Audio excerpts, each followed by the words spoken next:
Welcome to a story of danger, secrets, and a love forged in the heart of the unforgiving West. Settle in as we journey to Eagle Bend, where nothing is quite what it seems. The door to Abel Hutchins' law office swung open, just as Cora Mercer's fingers touched the inheritance papers. And the man who stepped inside made her breath catch for all the wrong reasons. Wyatt Granger. The name alone carried weight in Eagle Bend, spoken in whispers after the accusation that had nearly destroyed him 6 months back. Cattle theft, false witness, a trial that ended in dismissal, but not vindication. Cora pulled her hand back from the document as if it had burned her. Lawyer Hutchins cleared his throat, an uncomfortable sound in the sudden silence. Your aunt's will was quite specific, Miss Mercer. She left you half of Larkspur Ranch. The other half goes to Mr. Granger here.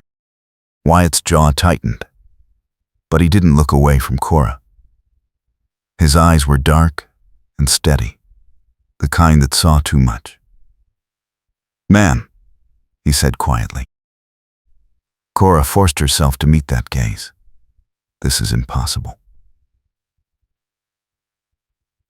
I came here to claim a small inheritance, not to become business partners with a man half the town thinks is a criminal. The words landed hard. She saw it in the slight flinch at the corner of his mouth, the way his knuckles whitened around the brim of his hat. Wyatt set the hat on the desk with deliberate care. Your aunt didn't think so. She trusted me to keep that ranch alive. If you've got a problem with that, we can settle it legal. But the will is clear. Hutchins shuffled papers nervously. There is one condition. The ranch must complete a cattle drive to Dodge City within 60 days, or the property reverts to the bank. Your aunt owed considerable debts. The drive is the only way to clear them and keep Larkspur standing. Cora's heart sank. She had left her teaching position in Kansas City for this. She had buried her mother 3 months ago, scraped together train fare, and arrived in Eagle Bend with almost nothing. The inheritance was supposed to be her fresh start, her independence. Not this tangled mess. I don't know anything about cattle drives, she said. Wyatt's expression didn't change. I do. But I can't do it alone. Ranch needs 2 owners to sign off on the sale contracts. Bank won't deal with me solo, not after the trial. They want someone respectable on the deed. Respectable. The word hung between them like an insult and a plea. Cora looked down at the papers, at her aunt's spidery signature beside Wyatt's bold scrawl. Aunt Lorraine had been a strange woman, sharp-tongued and secretive. But she had never been a fool. How long do we have? Cora asked. A gust of wind rattled the office window, and Hutchins glanced nervously outside. Storm's coming. Could be a bad one. As for the drive, you'll need to start within the week if you want to make Dodge before the deadline. It's nearly 300 miles in winter conditions. Cora straightened her spine. Fine. I'll do it. But I want a full accounting of the ranch finances. And I want to know exactly what you were accused of. Wyatt's eyes narrowed. That's not your business. It is now. If I'm risking everything on this drive, I need to know who I'm trusting. For a long moment, neither moved. Then Wyatt picked up his hat and stepped closer. The space between them felt charged, dangerous. You want the truth? Someone set me up to cover their own theft. Couldn't prove who. Judge dismissed it for lack of evidence, but the damage was done. Ranchers around here won't deal with me. Buyers won't shake my hand. Your aunt was the only one who still believed I was worth a damn. His voice was low, rough with something that might have been anger or might have been grief. Cora found herself noticing details she shouldn't. The line of his jaw, the way his coat hung on broad shoulders, the faint scar above his left eyebrow. He looked like a man who had been through fire and come out harder for it. Then I'll honor her faith, Cora said. But if I find out you're lying to me, this partnership ends. Fair enough. They rode out to Larkspur Ranch in Wyatt's wagon, as the sky turned the color of old bruises. The wind picked up, carrying the smell of dust and distant rain. Cora gripped her satchel and tried not to think about how far she was from anything familiar. The landscape stretched out in every direction, empty and unforgiving under the weight of the coming storm. The ranch was smaller than she had imagined. A low house with a sagging porch, a barn that needed paint, corrals that held maybe 30 head of cattle. Everything looked worn, held together by stubbornness and hope. Wyatt helped her down from the wagon, his hand firm on her elbow for just a moment before he let go. Not much to look at, but the land is good. Water rights are solid. Your aunt built this from nothing after her husband died. Cora looked around, seeing past the shabbiness to the bones of something worth saving. How many cattle do we need to drive? 200 head. I've got buyers lined up in Dodge, but we need to get there with at least 180 to cover the debt and turn a profit. Losses are expected on a winter drive. 200. The number felt impossible. And you think we can do this? Wyatt's gaze was level. I think we don't have a choice. A cold gust swept across the yard, and Cora pulled her coat tighter. Inside the house, the air was barely warmer. Wyatt lit a fire in the stone hearth, while Cora explored the 2 small rooms. Her aunt's belongings were still everywhere. A quilt on the narrow bed, dishes in the cupboard, a Bible on the table. It felt like walking into a life interrupted. You can take the bedroom, Wyatt said from the doorway. I'll bunk in the barn. That's not necessary. It is. Folks in town already think the worst of me. Don't need to give them more ammunition. Cora turned to face him. You care what they think? No. But you should. You're the respectable one. Remember? There was an edge to his voice, something bitter and resigned. Cora felt a flash of anger. I didn't ask for this. I didn't ask to be tied to your reputation or your fight. Wyatt's expression hardened. Then walk away. Sell me your half and go back to whatever safe life you had planned. I can't. I have nothing to go back to. The words came out more raw than she intended. Wyatt's face shifted, surprise and something softer flickering across his features. He nodded once. Then we make this work. Storm's going to hit tonight. We'll ride out at first light and start gathering the herd. It'll take 3 days to round them up, another day to sort and brand. Then, we move. They spent the evening going over the ranch books by lamplight. Cora had always been good with numbers, a skill that had made her valuable as a teacher, and now proved essential here. The finances were worse than she had expected.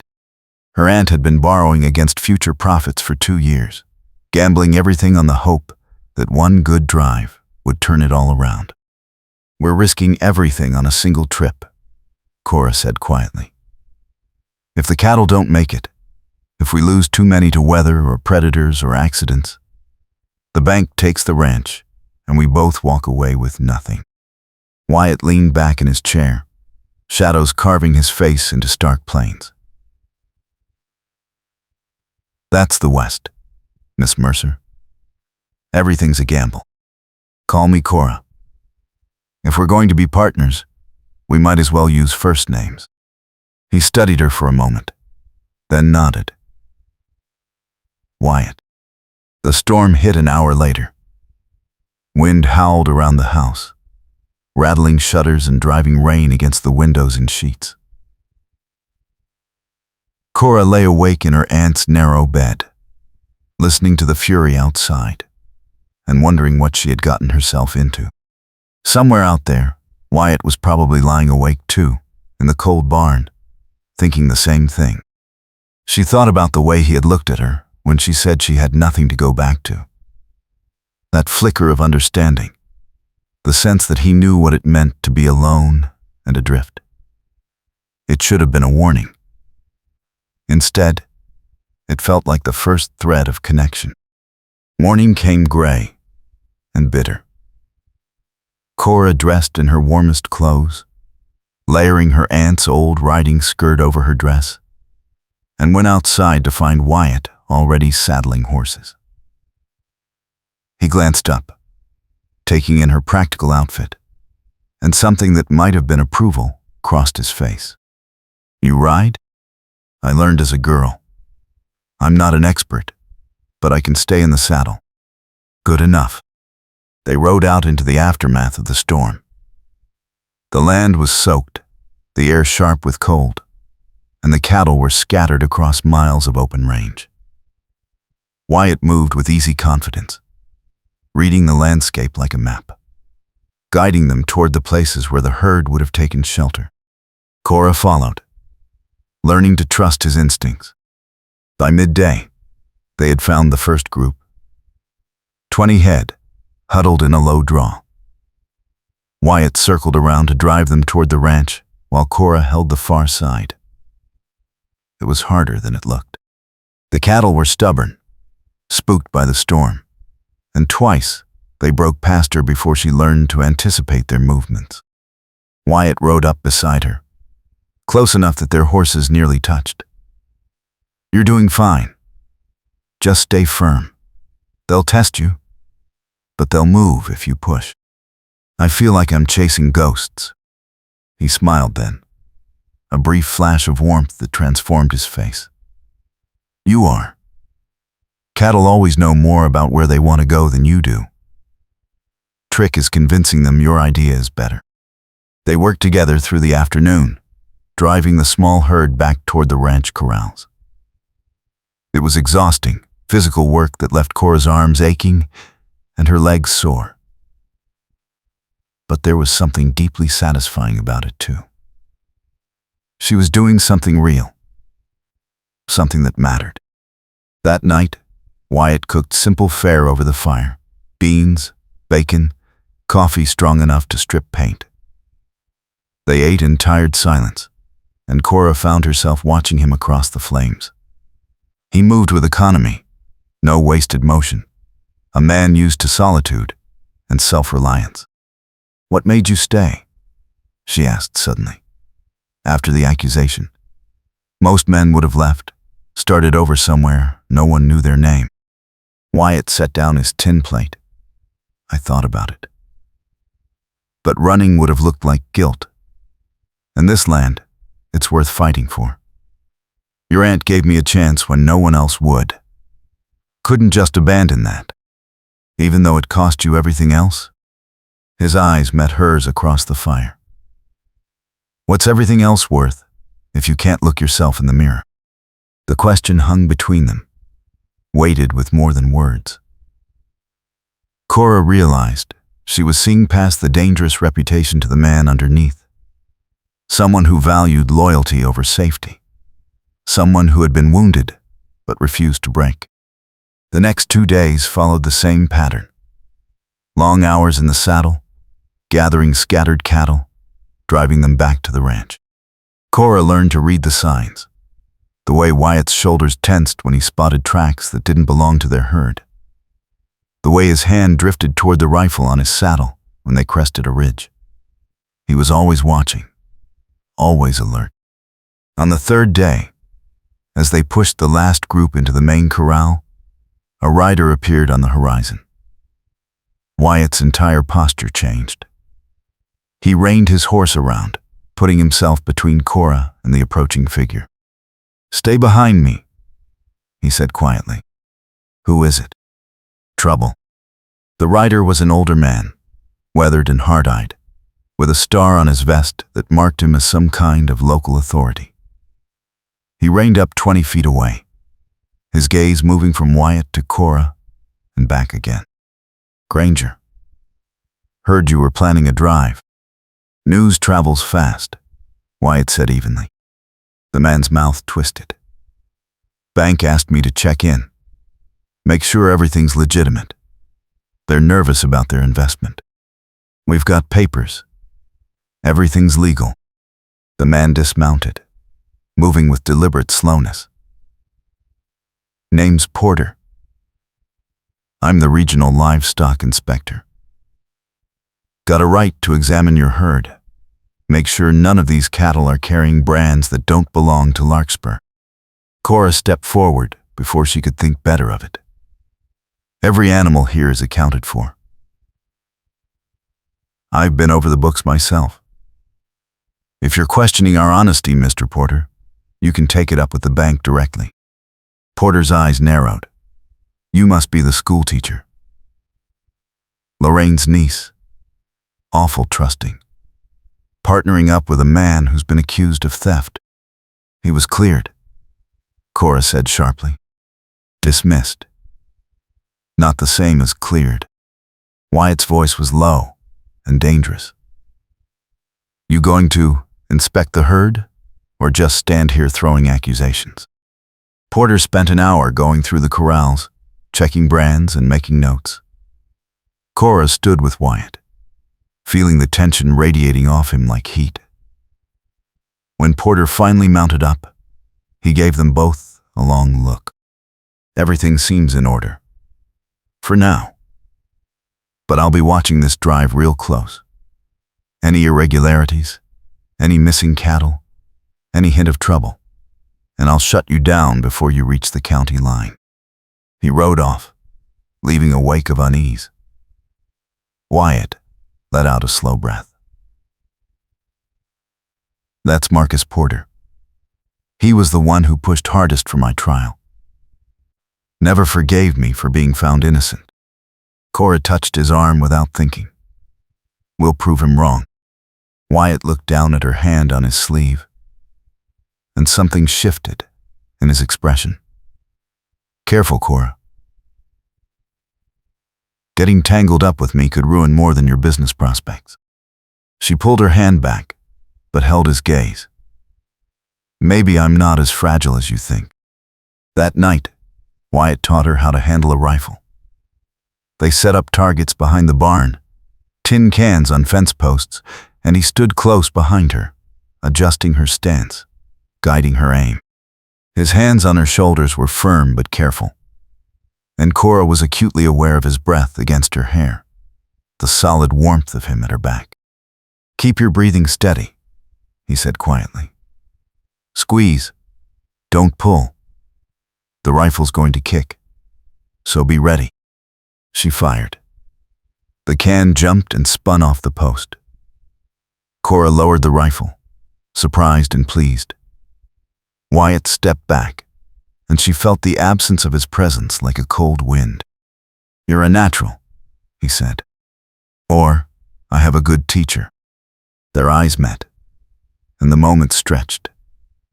Then Wyatt cleared his throat and turned away. "We leave at dawn. Get some rest. It's going to be a long haul to Dodge." Cora lay awake again that night, but this time it wasn't worry keeping her from sleep.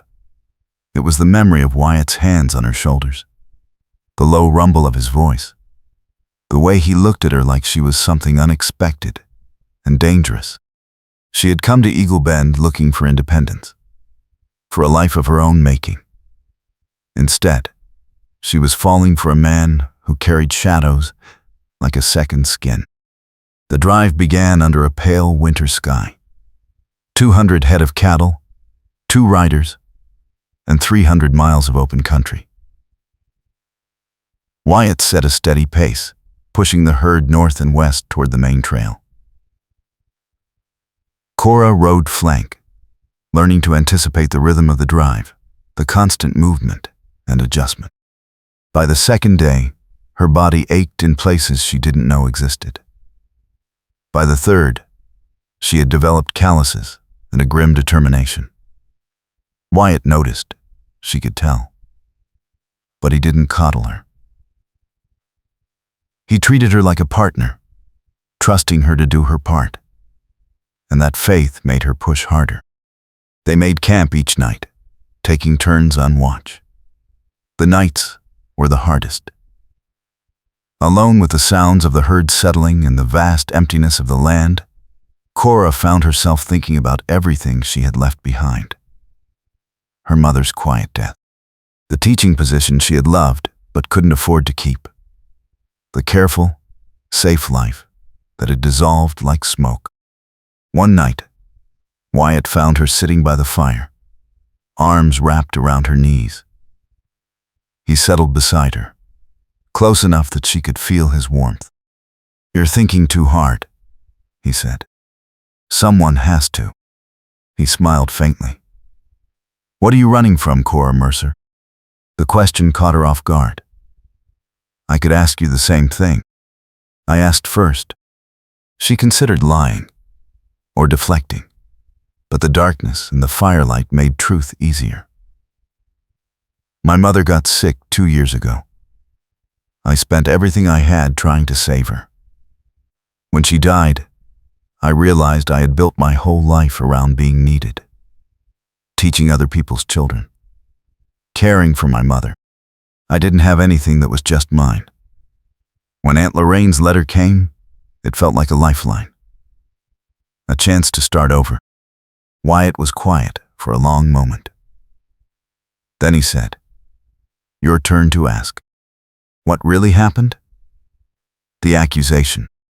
His jaw tightened. "I worked for a man named Randall Cross, one of the big ranchers south of Eagle Bend. His son, Ethan, was wild. Drank too much. Gambled. Ran with a rough crowd. Randall didn't see it, or didn't want to. When 20 head of Cross cattle went missing, Ethan pointed the finger at me, said he saw me driving them off Crossland. It was a lie. I was at Larkspur that whole week, helping your aunt repair her barn." She testified for me, but Ethan had friends who backed his story. Judge threw it out for lack of evidence, but the damage was done. "And you think Ethan was the real thief?" "I know he was. But proving it would mean going after one of the most powerful families in the county. So, I let it go. Thought I could rebuild my reputation through work. Turns out, reputation doesn't rebuild easy."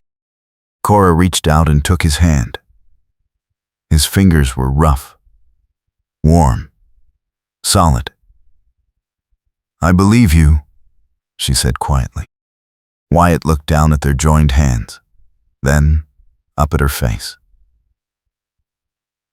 "Why?" "Because my aunt was a good judge of character. And because I've been watching you. You're not a thief. You're just a man who got dealt a bad hand and refused to fold." Something in his expression cracked open. He lifted her hand to his lips and pressed a brief, rough kiss to her knuckles. Then he let go and stood abruptly. "Get some sleep. I'll take first watch." The days blurred together. Cold mornings, long miles, short camps. They lost 2 cattle to a creek crossing, 3 more to predators. Wyatt worked himself to exhaustion, riding ahead to scout, doubling back to check stragglers, always moving. Cora matched him as best she could, but she saw the toll it was taking on both of them. On the 10th day, they reached the town of Ridgeway, a small supply stop on the trail. Wyatt wanted to push through, but Cora insisted they needed to restock. They rode in together, drawing stares from the locals. Inside the general store, a woman behind the counter looked Cora up and down. "You're traveling alone with that man?" "He's my business partner," Cora said evenly. The woman sniffed. "I heard about him. Heard he's a thief." "You heard wrong." The woman's eyes narrowed. "Awful trusting. Or awful foolish." Cora leaned on the counter. "I came here to buy supplies, not listen to gossip. Can you help me or not?" They left the store with enough food for another week and a fresh supply of ammunition. Wyatt was silent, his face carved from stone. Cora wanted to say something, to ease the humiliation she knew he felt, but words seemed inadequate. That night, they camped on the far side of Ridgeway. Wyatt built the fire in tight silence, and Cora could feel the anger and shame radiating off him. "It doesn't matter what they think," she said finally. "It matters to you." "No, it doesn't." He turned on her then, eyes blazing. "Don't lie. You're a schoolteacher. Your reputation is everything. Being tied to me is ruining you. Then maybe I don't care about the things I used to care about. You should." "Why?" "So I can go back to being safe and respectable and alone." "I've had that life, Wyatt. It's empty." The wind picked up suddenly, sharp and bitter. Wyatt glanced at the sky. Storm's coming. Big one. They worked quickly to secure the camp, but the storm hit faster than expected. Within an hour, the world was a howling chaos of wind and dust. Cora huddled in the tent, trying to breathe through the cloth she pressed against her face, and listened to Wyatt outside trying to keep the herd from scattering. She couldn't stand it. She pushed out of the tent into the maelstrom. The world was brown and orange, the air thick with choking dust. She could barely see 10 feet. "Wyatt," she shouted, but the wind tore her voice away. She found him near the corral, trying to secure a broken fence rail. Blood ran down his arm where something had caught him. Cora grabbed his shoulder, pulling him around. He looked at her, eyes red and streaming, and shook his head. "Get back inside," he shouted. "Not without you." For a moment, they stood locked in the storm, two stubborn souls refusing to yield. Then, a section of fence gave way, and cattle began to pour through the gap. Wyatt swore and lunged for the opening, but Cora was faster. She threw herself at the fence, bracing the rail with her body, and Wyatt slammed in beside her, holding the wood in place while the herd milled and pushed. They stood that way for what felt like hours, shoulders pressed together, fighting the weight of panicked animals and raging wind. Cora's arms screamed. Her lungs burned. But she didn't let go. And neither did Wyatt. When the storm finally began to ease, they were both coated in dust, bleeding from a dozen small cuts, shaking with exhaustion. Wyatt lashed the rail secure, and then turned to Cora. His hands came up to frame her face, and before she could think, he kissed her. It was rough, desperate, tasting of dust and survival. Cora kissed him back, pouring everything she couldn't say into the contact. When they broke apart, Wyatt's forehead rested against hers. "I'm sorry," he said hoarsely. "Don't be. I'm ruining you." Cora's laugh was shaky. "I think I'm ruining myself just fine." They stumbled back to the tent together, collapsing in a tangle of limbs and exhaustion. Cora felt Wyatt's arm come around her, solid and protective. And for the first time since her mother died, she felt like she belonged somewhere. Morning revealed the damage. They had lost 15 head in the storm, scattered across miles of open country. It took 2 days to round up what they could find, and they ended up 10 cattle short, with no way to recover them. The drive was bleeding money and time. Cora tended Wyatt's arm in the pale morning light, cleaning the deep gash and wrapping it with strips torn from her petticoat. He watched her work, his expression unreadable. "We can't afford to lose any more," he said quietly. "We won't." "You sound sure." "I am. We've come this far. We're going to make it." His hand came up to catch hers. "Cora, what happens after? If we make it to Dodge, sell the herd, clear the debt, what then?" The question hung between them, heavy with possibilities. Cora looked up into his dark eyes and saw fear there, the same fear she felt. Fear of hope, fear of wanting something real. "I don't know," she admitted. "But I want to find out." They pushed on. The trail grew harder, the weather colder. They crossed rivers and climbed ridges, navigated towns where Wyatt's reputation preceded him and Cora's presence beside him raised eyebrows. She stopped caring. Let them talk.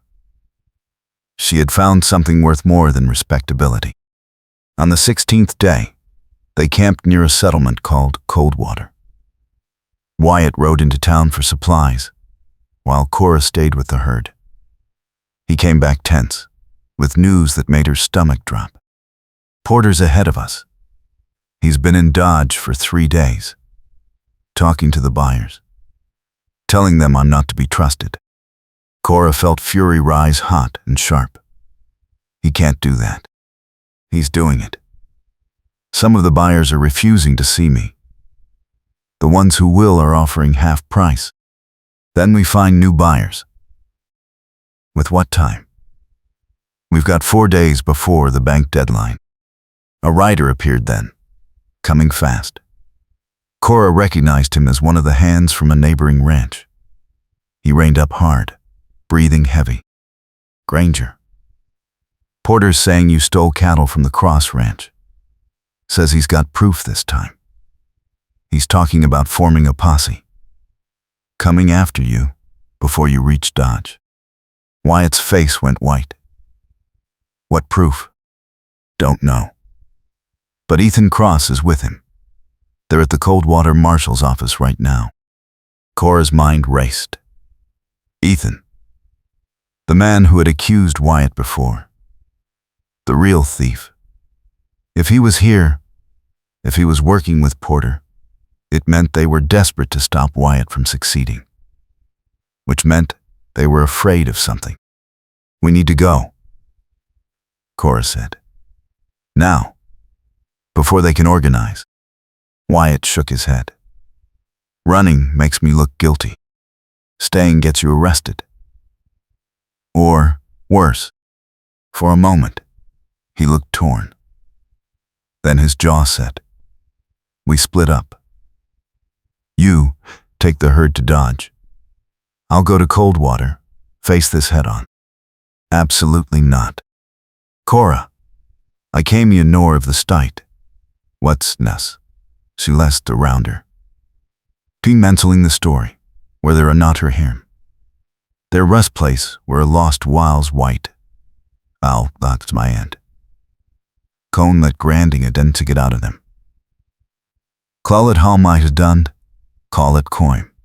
Amongst the Tory the striking for the banner. "No. We're partners. We do this together." The rider spoke up. "There's another way. Old trail that cuts north around Coldwater. Rough country, but it'll get you past town without being seen. Add a day to your route, but you'd avoid Porter." Wyatt looked at Cora. "Your call." She met his eyes. "We take the back trail. We get to Dodge, sell the herd, and then we come back and deal with Porter and Ethan Cross, with money and proof on our side. He nodded slowly. All right. Let's move. They drove the herd through the night, pushing hard on the rough northern trail. It was brutal work. The cattle were exhausted, the terrain unforgiving, and twice they nearly lost control of the herd on steep descents. But by dawn, they were past Coldwater and back on the main trail. Cora's hands were bleeding, her body screaming, but she felt a fierce satisfaction. They had outmaneuvered Porter.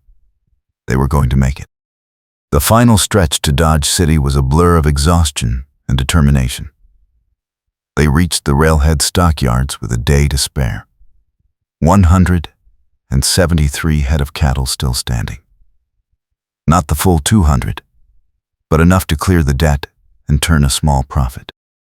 Wyatt found a buyer, a gruff older man who looked over the herd with a critical eye. He offered a fair price, and Wyatt shook on it without haggling. They unloaded the cattle, collected the payment, and stood together in the dusty stockyard as the sun set over Dodge City. We did it, Cora said, staring at the bank draft in her hand. You did it, Wyatt corrected. You could have walked away a dozen times. You didn't. Neither did you. He turned to face her fully. Cora, I need to tell you something. Before we go back. Before you make any decisions. What is it? His expression was pained. The reason Ethan Cross came after me so hard. The reason he lied. It's because my father rode with the Cross gang back in the 70s. Bank robbers. Train thieves.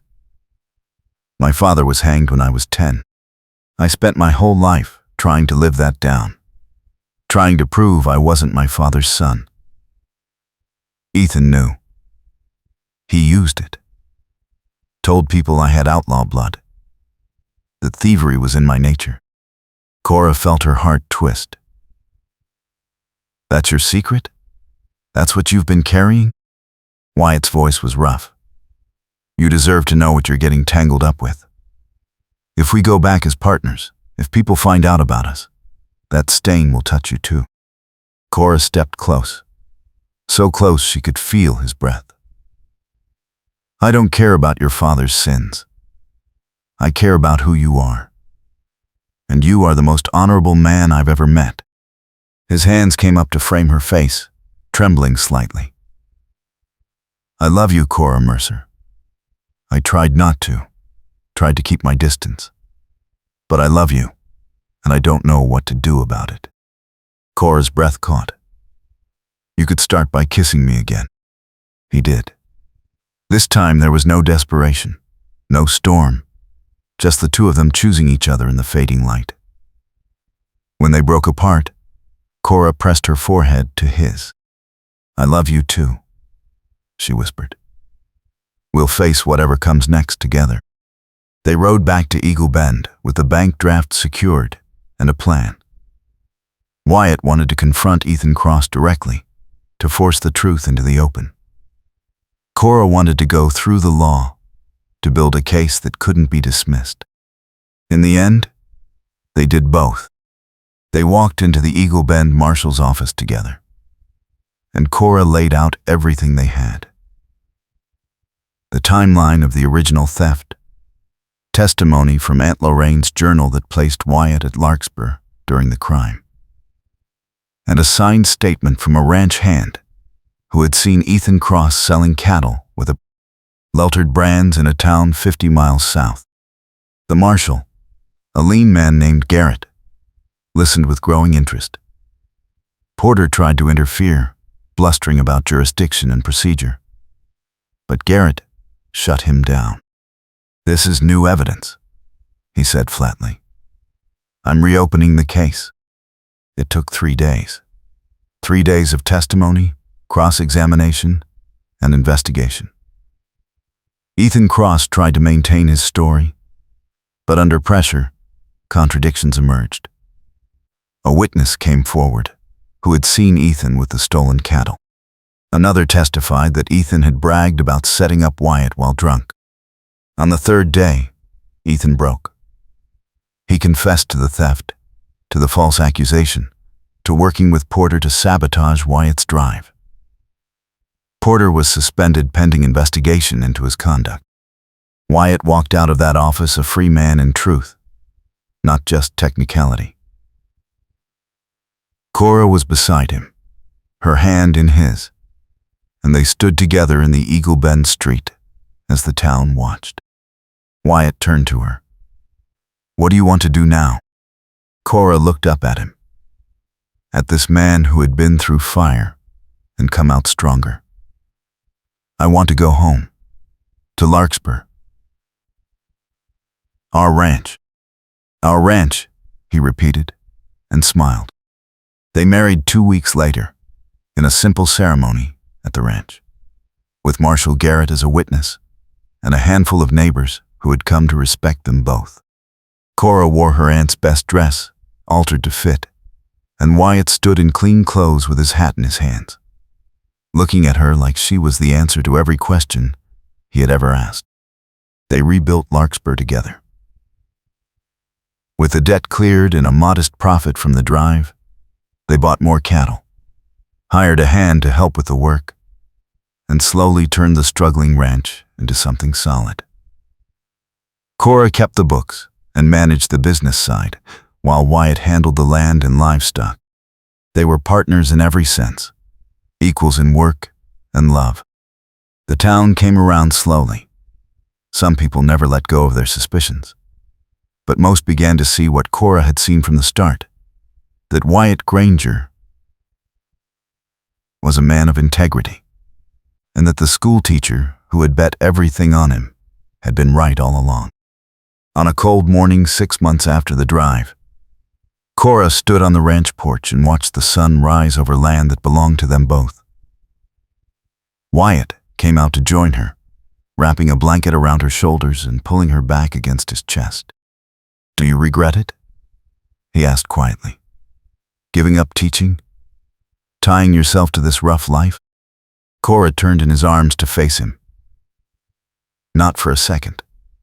This is the life I chose. You are the life I chose."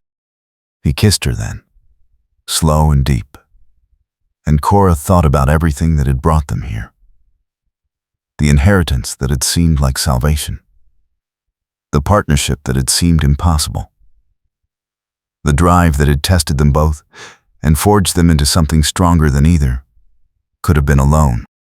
She had come to Eagle Bend looking for independence.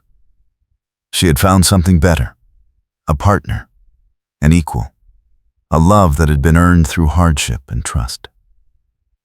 Larkspur Ranch was theirs, built on honesty and hard work, and the kind of devotion that could weather any storm. Wyatt pulled back just enough to meet her eyes. "I love you, Cora Granger."